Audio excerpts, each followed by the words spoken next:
Welcome. In this video, we are going to discuss the parallel circuits of AC. In this AC circuit, I have drawn one figure. Here, elements are given: resistance, inductor, resistance, capacitor, etc. These combinations R and L, R and inductor, resistance and inductors are series combination, and resistance and capacitor series combination. These series combinations are parallel connected, and this combination connected across a voltage source. This parallel combination has only two branches.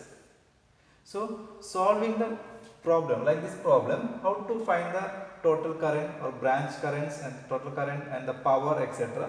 We can use three methods: vector method, admittance method, and operator J or complex method.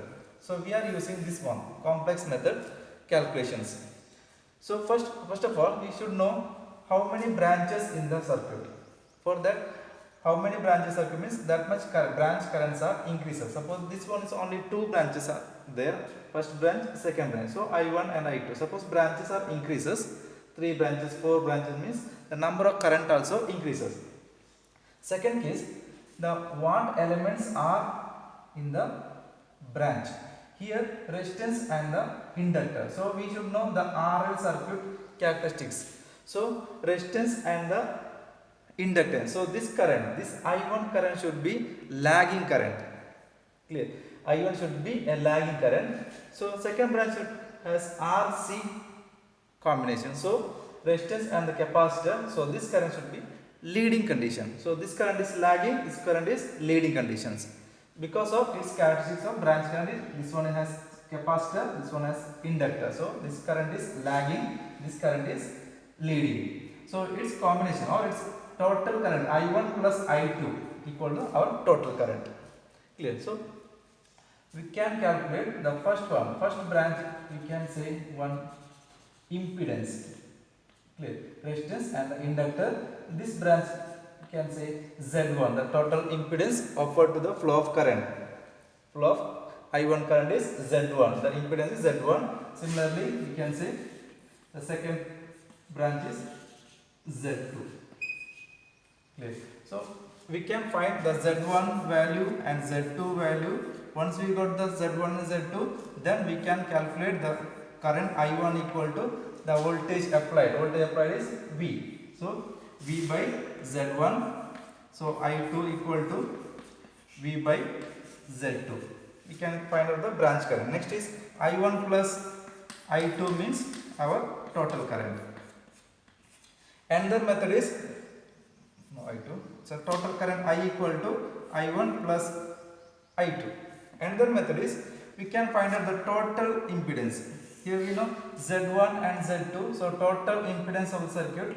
Here Z1 and Z2 are parallel. We know that the two resistors are parallel means its product and the sum is the total resistance. So we can say here also same Z1 into Z2 divided by Z1 plus Z2 means we will get the total Z or total impedance offered by this combination. Clear? So once we got the total, this one total impedance, we can find out the total current. So total current we can say the total applied voltage divided by total impedance.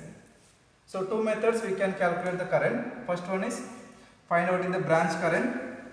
Next find out the total impedance. Anyway, we will get the same answers in the problem.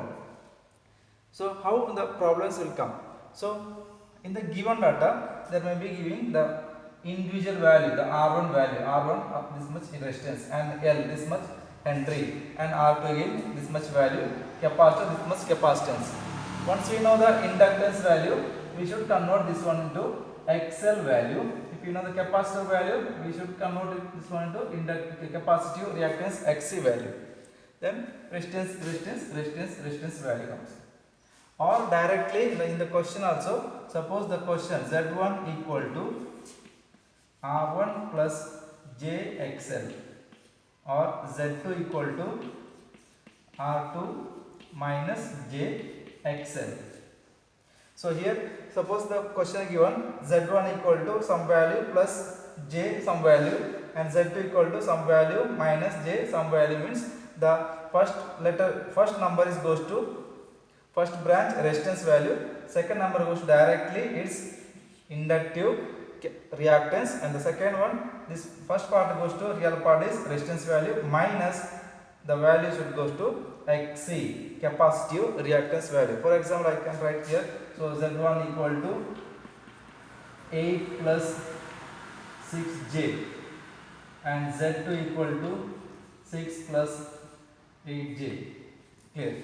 So here the Z1 means resistance R. Here first one, Z resistance 8 is resistance R ohms, and here 6 means directly XL, not L value, directly XL value. So XL equal to here 6 ohm. Clear? The second branch, second Z2, here I written plus, change it minus, because whenever the capacitor comes, the real part minus imaginary part. 6 minus, it should be 6 minus 8j, minus goes to Xc. So 6 means resistance value 6 ohm, and minus 8 means the 8 goes to the capacitive reactance value.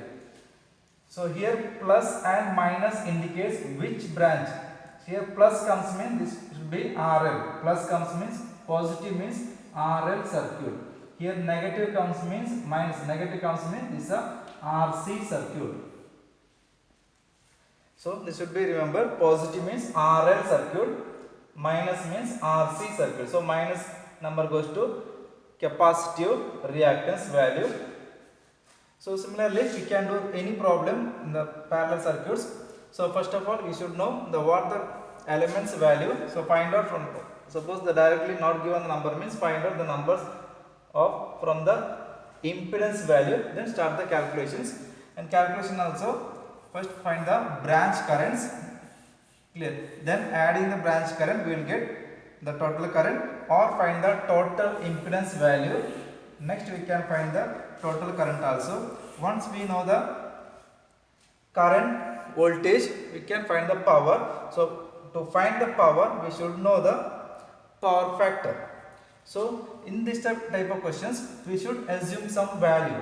Here voltage given, directly voltage some value is given, the RMS value, we don't know the angle etc. Suppose there is no angle is mentioned in the question, means just take the supply voltage is our reference voltage. Clear? So take or assume voltage is reference, V is reference. That means voltage at an angle 0. Clear? So voltage angle is 0 means all the other angles comes from the impedance value, we can convert the values. Clear?